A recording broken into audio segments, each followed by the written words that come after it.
covering every county. This is your statewide newscast. Arkansas Today. Good afternoon. I'm Mallory Brooks. Thanks for joining us for Arkansas Today. We begin with breaking news as a multi-vehicle crash has closed the Bobby Harper Tunnel just north of Mountainburg. The Arkansas Department of Transportation posted on Twitter shortly after 10:45 saying both lanes of Interstate 49 remain blocked at this time. The wreck involves 3 tractor trailers. One of them has jackknifed.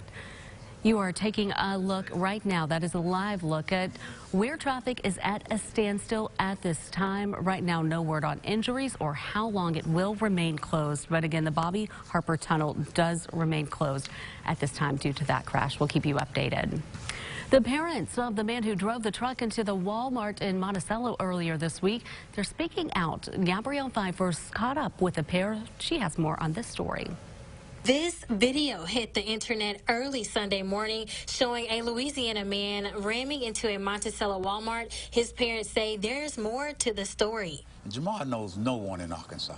No one. What he was doing in Monticello, I feel like he was going through that same thing when he left here, that somebody was chasing him. 32-year-old Jamar Roberson hit 2 vehicles, injuring 2 people before later crashing into Walmart. Days leading up to the incident, Robert and Dana Clark say their son was acting out of the ordinary. He just had it in his mind that somebody was after him to kill him. The Clarks say they have tried everything to get their son help, but he keeps getting overlooked. Now they're urging viewers to seek help if their loved ones show signs of needing help. Anyone out there that has a child that cries out for help, listen to them and don't take it lightly, because when they come to you crying for help, it's a reason. And they're urging agencies to treat these patients seriously, no matter the age. Really needs to be addressed more when you have people like that. I mean, because they're a certain age, they want to say they're grown, but when a mother knows their child. They say they don't want their son to get special treatment. They just want him to get the right treatment. I want to pay for what he done, but I just want him to get help, because jail is not all the time the good source for a person, you know, mentally anyway. And he is being charged with driving while intoxicated, leaving the scene of an accident, reckless driving, failure to maintain control, and refusal of a chemical test. The Clark County Sheriff's Office is investigating the death of a man who was accidentally shot by his father. Investigators say Scott Copeland was trying to get into Curtis Copeland's house when he was shot in the chest. They say the father believed someone was trying to break in. Scott Copeland was taken to the hospital and died at the emergency room.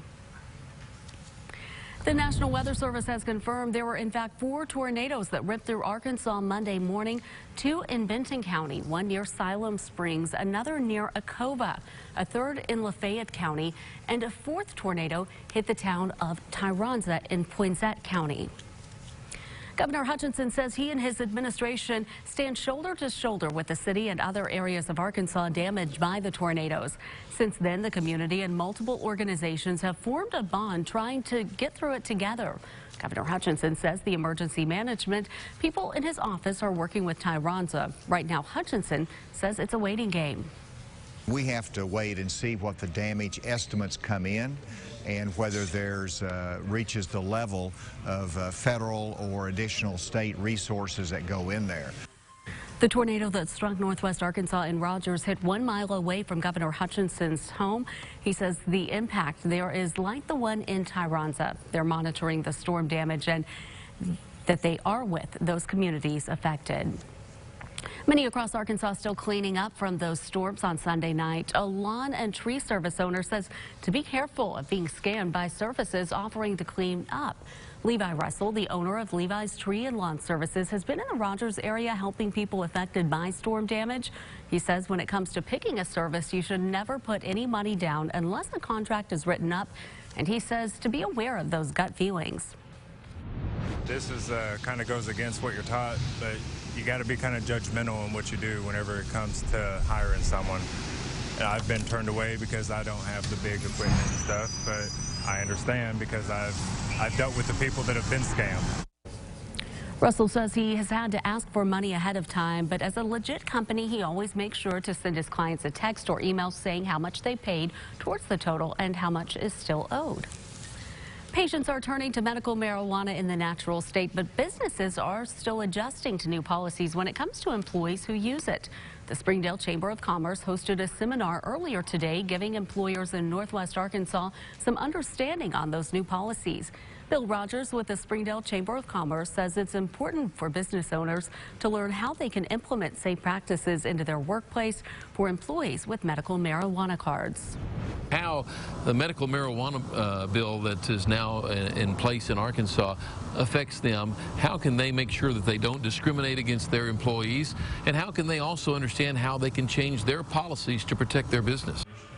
The seminar covered topics like drug testing and procedures, as well as safety in the workplace for both employers and employees.